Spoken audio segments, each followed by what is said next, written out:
The war didn't start with fire. It started with silence. At precisely 2:17 local time on January 13, 2031, a high-altitude drone from the U.S. Air Force eliminated what it believed to be an underground weapons manufacturing hub in northern Tehran. The blast vaporized 3 apartment blocks above the site, killing nearly 200 civilians, including women and children. The United States called it an intelligence error. Iran called it a massacre.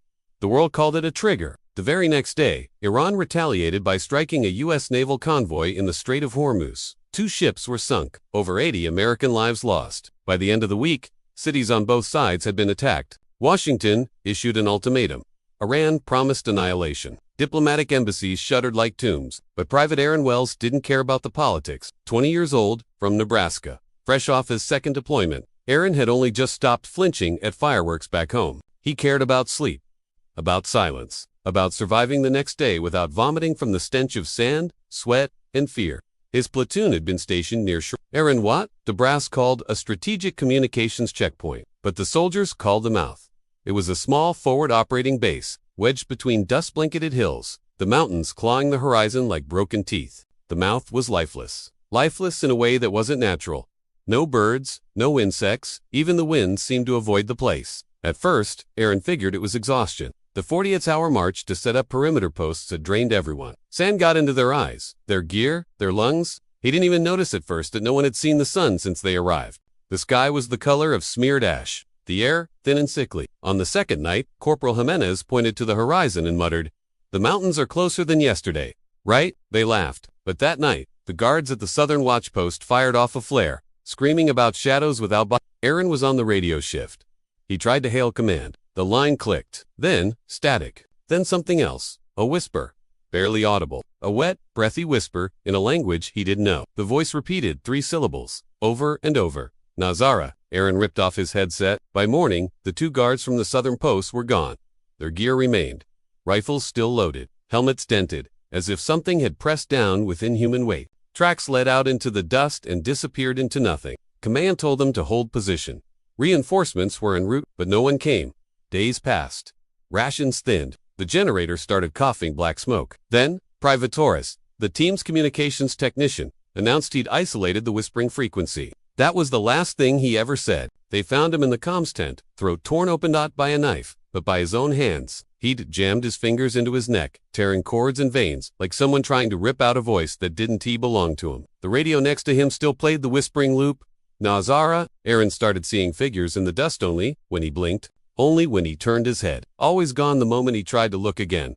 Tall silhouettes, no features, just outlines, made of shifting, sand and shadow. One stood at the entrance of his tent for an hour, unmoving, until it vanished in a blink of his eyes. Others started hearing voices at night, not in dreams. In the dirt, Sergeant Donner was the first to crack. He walked straight into the hills, barefoot, repeating, "They're calling me.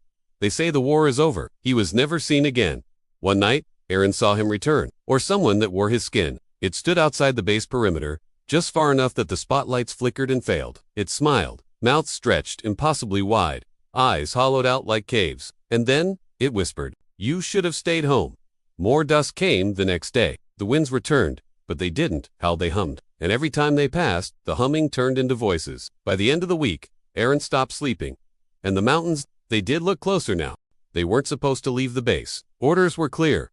Maintain position until reinforcements arrived, re-establish communications, and avoid the surrounding hills at all costs. But by the 10th day, the food had run out. The generator was coughing black soot, and the whispers were getting louder. Aaron volunteered for the scouting party, not out of bravery, but desperation. He needed to know the world beyond the dust hadn't collapsed, that somewhere beyond this dead zone of broken stone and static people still existed. The team was 5 strong.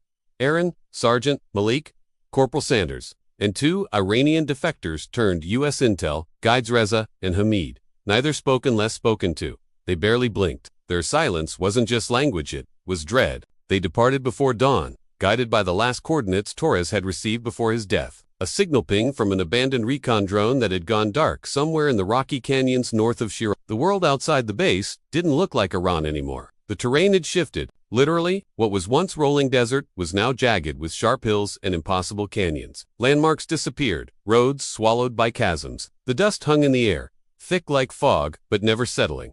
It stuck to their skin. It whispered when disturbed. It watched. By noon, The wind died again. Absolute silence. Not a single sound. Not their boots. Not their breath. Even their radios ceased their comforting static hum. Then came the stench. Corporal Sanders gagged first, pulling his mask tighter. Aaron followed, his eyes watering. It was the smell of iron and rot-like meat, buried in hot soil for weeks. Reza raised a trembling hand, pointing toward a fissure in the cliffside, a narrow crack, no wider than a doorway. It hadn't been on the satellite maps. Hell, none of this terrain had. "This is it," he whispered. Aaron looked back at him. Reza was shaking violently. "We shouldn't go inside. That's not a cave." Sergeant Malik ignored him and pushed forward. The entrance was impossibly dark, as if the shadows inside weren't just absence of light, but presence of something deeper. Aaron flicked on his flashlight. The beam cut through the dark, but didn't reveal much. Stone walls, dust-covered ground, and something strange. Symbols, dozens of them, carved deep into the walls.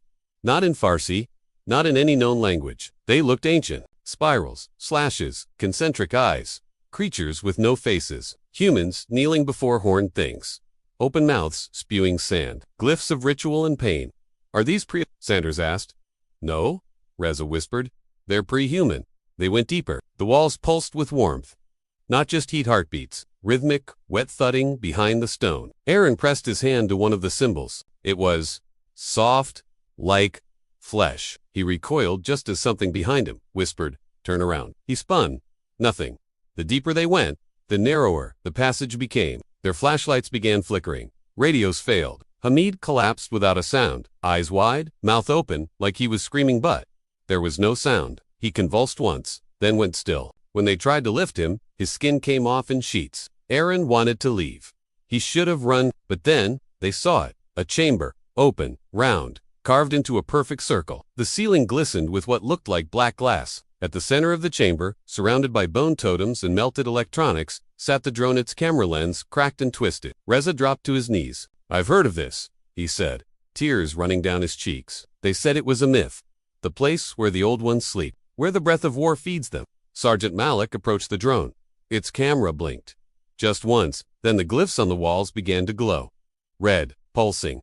The chamber began whispering. Not voices from one direction, from all directions. They weren't echoes, they were memories. Screams from long-dead soldiers, lullabies in forgotten tongues. One voice whispered in Aaron's ear, "You brought death to their door. Now they will walk through yours." Aaron turned to run, just as the ceiling began to drip. Not water.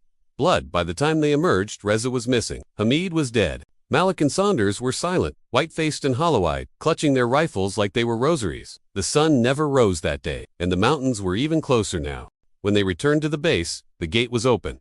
Not blown, not broken, just open. Private. Aaron Wells gripped his rifle tighter. Every muscle in his body tensed to the point of screaming. The sky was the same, sickly gray, but now the dust fell in slow, lazy spirals, as if gravity had forgotten how to work properly.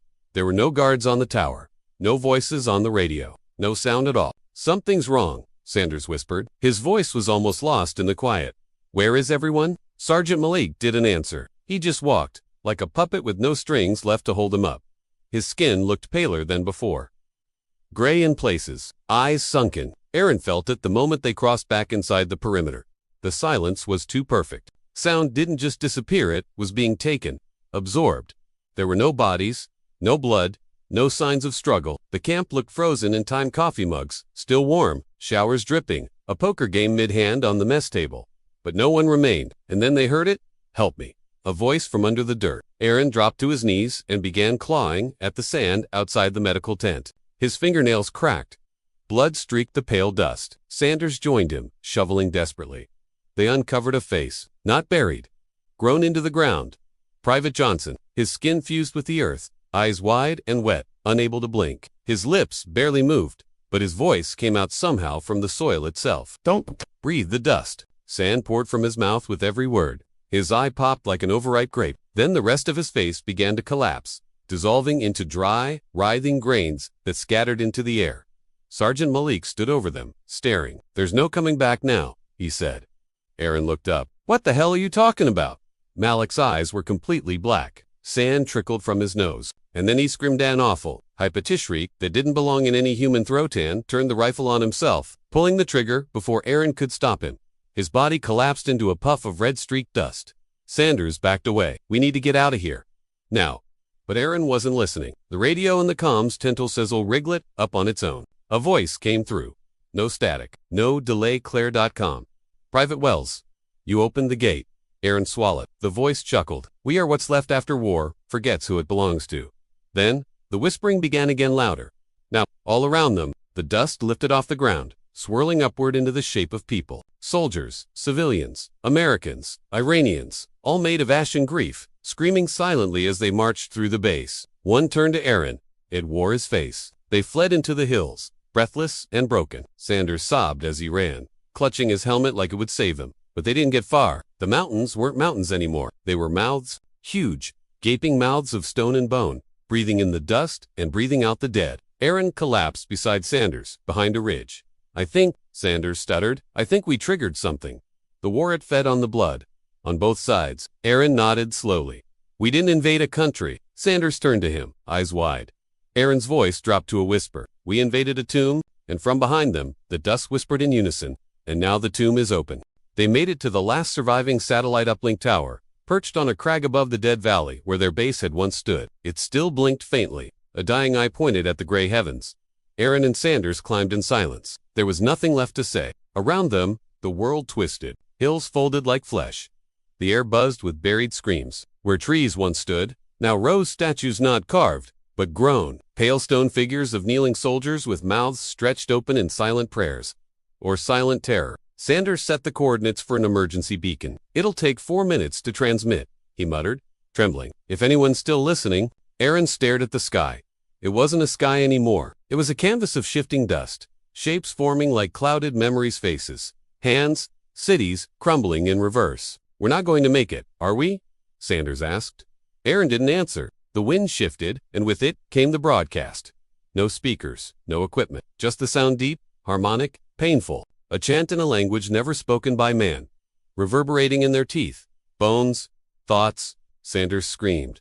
His eyes bled. He fell to his knees and began whispering the chant back perfectly, his voice layered with others, as if every dead soldier from every forgotten battlefield had joined his throat. Aaron tried to stop him, but then he heard his mother's voice. Aaron, it whispered. He turned to Aunt Sarah, standing barefoot in the dust, eyes hollow, skin cracked like porcelain. She reached for him. He stepped back, trembling. You died when I was 7. She smiled with broken teeth. I died for this. So you could open the door. Behind her, the valley yawned wide.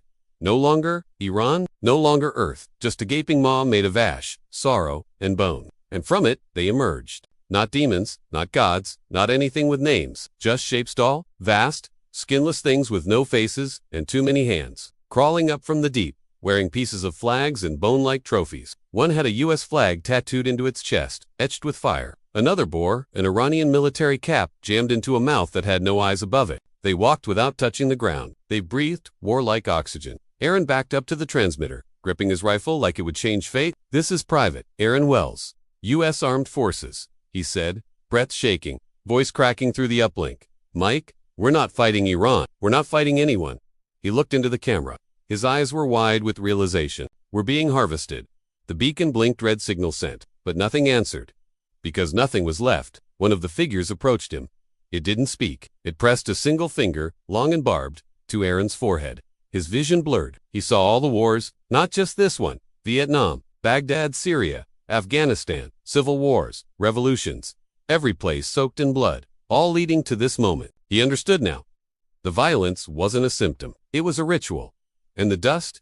The endless dust. It was what remained of everyone who ever fought. The broadcast echoed, one final word into his skull. The final satellite image from orbit, taken 2 hours after the transmission, showed nothing. Iran was gone. The southwestern U.S. was gone. A spreading stain of gray was swallowing Eurasia. And in the middle of the desert, in the exact coordinates of Aaron's last broadcast, stood a single figure, arms raised welcoming the dust, his eyes gone, but his mouth still whispering.